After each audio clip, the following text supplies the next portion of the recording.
नमस्कार, Om Shanti. Piece news में आपका स्वागत है। आपके साथ मैं हूं शिवांगी। शुरू करते हैं खबरों का सिलसिला, लेकिन उससे पहले देखते हैं आज की हेडलाइंस। आत्मनिर्भर भारत के लिए आत्मनिर्भर ग्रामीण भारत की जरूरत विषय पर ऑनलाइन सम्मेलन। केंद्रीय मंत्री नितिन गडकरी ने कहा कि आत्मनिर्भर किसान से ही आत्मनिर्भर भारत का होगा निर्माण। ग्राम विकास प्रभाग का आयोजन। आज हमारे देश में आत्मनिर्भर भारत अगर बनाना है और गांवों को समृद्ध और संपन्न बनाना है तो गांवों की समस्याओं को पहले हमको समझना होगा। सबसे महत्वपूर्ण बात है कि देश के अनेक भागों में हमारे किसानों के लिए खेती के लिए पानी की आवश्यकता है, वो पानी उपलब्ध नहीं है और उसके कारण बड़े प्रमाण पर पानी का शॉर्टेज है। कुएं भी 400, 500, 600 फुट जाने के बाद भी पानी नहीं मिलता और इसलिए एक सबसे इम्पोर्टेंट काम अगर कोई है तो दौड़ने वाले पानी को चलने के लिए लगाओ, चलने वाले पानी को रुकने के लिए लगाओ और रुके हुए पानी को जमीन को पीने के लिए लगाओ। गांव का पानी गांव में, घर का पानी घर में, खेत का पानी खेत में और जहां भी पानी हो वही जमीन के अंदर जाए। आत्मनिर्भर भारत के लिए आत्मनिर्भर ग्रामीण भारत बनाना जरूरी है। दौड़ाने वाले पानी को चलने के लिए लगाओ, चलने वाले पानी को रुकने के लिए लगाओ और रुके हुए पानी को जमीन में पीने के लिए लगाओ। यह सारे मंत्र आपने सुने केंद्रीय जल संसाधन एवं सड़क परिवहन मंत्री नितिन गडकरी से। यह बातें उन्होंने संस्थान के कृषि एवं ग्राम विकास प्रभाग द्वारा आयोजित 2 दिवसीय ऑनलाइन कॉन्फ्रेंस के पहले सत्र में रखे, जिसका विषय रहा सशक्त भारत की शान आत्मनिर्भर किसान। इसी सत्र में आगे संस्थान के संयुक्त मुख्य प्रशासक बीके संतोष, संस्थान के additional secretary general BK Brijmohan, प्रभाग के अध्यक्ष बीके सरला, उपाध्यक्ष बीके राजू समेत अन्य वक्ताओं ने अपने विचार रखे। हमारे जो किसान हैं वो आत्मनिर्भर होने चाहिए, खुद के पैरों पर खड़े रहना चाहिए। वो तभी हो सकता है जब भी अपने अंदर कोई भी व्यसन नहीं होगा। व्यसन के कारण शक्ति आत्मा की खलास हो जाती है।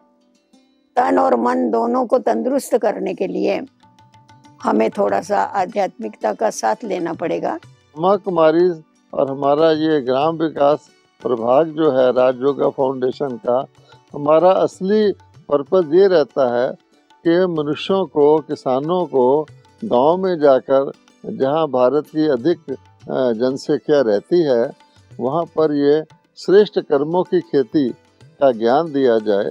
धरती पर बीड़ी, सिगरेट, गुटखा, ये सारी चीजें और बैर वैमनस्य की वृत्ति डाल करके धरती की शक्ति को समाप्त किया। एक तरफ रासायनिक खाद तो दूसरी तरफ विष युक्त संकल्प उस धरती में डालकर माँ को बिल्कुल कमजोर किया।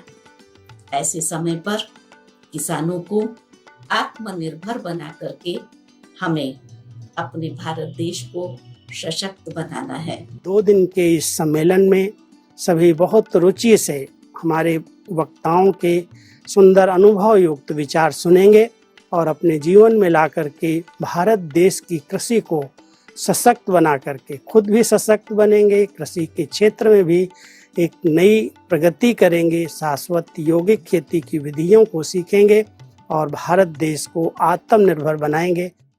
इस कॉन्फ्रेंस के अगले सत्र का विषय रहा समय की पुकार, प्रकृति, पर्यावरण, जैव विविधता का संरक्षण। इस सत्र में विशेष अतिथियों में महाराष्ट्र के गृह राज्य मंत्री सतेज डी पाटिल, उत्तर प्रदेश बीज विकास निगम के प्रबंधन निदेशक जितेंद्र के तोमर, नई दिल्ली से कृषि मंत्रालय में एडिशनल कमिश्नर डॉक्टर नवीन के पटेल, तो वहीं संस्थान के पदाधिकारियों में इंदौर के zonal chief coordinator BK Hemlata, London से वरिष्ठ राजयोग शिक्षिका बीके गोपी समेत अन्य अतिथियों ने सभा को संबोधित किया। क्षेत्र में जो कार्यक्रम चल रहे हैं शाश्वत खेती के, वो निश्चित रूप से बहुत प्रभावशाली हैं और उनमें जो गुणवत्ता युक्त उत्पादन हो रहा है वो बहुत ही अच्छा है और किसान लोग उसको बहुत पसंद कर रहे हैं और जो हमारे उपभोक्ता हैं, जो भी उत्पाद उससे मिल रहे हैं, उसको बहुत अच्छे तरीके से इस्तेमाल किया जा रहा है, प्रयोग किया जा रहा है।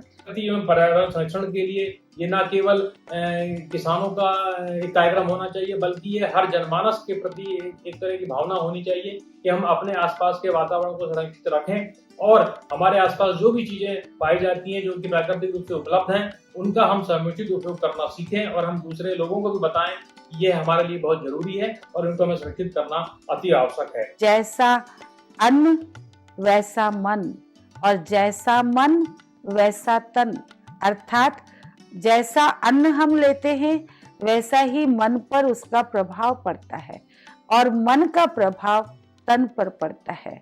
तो आज ये सारे ही वायु जितने भी प्रदूषण हैं इन सब को बढ़ाने वाला हमारे मन का प्रदूषण है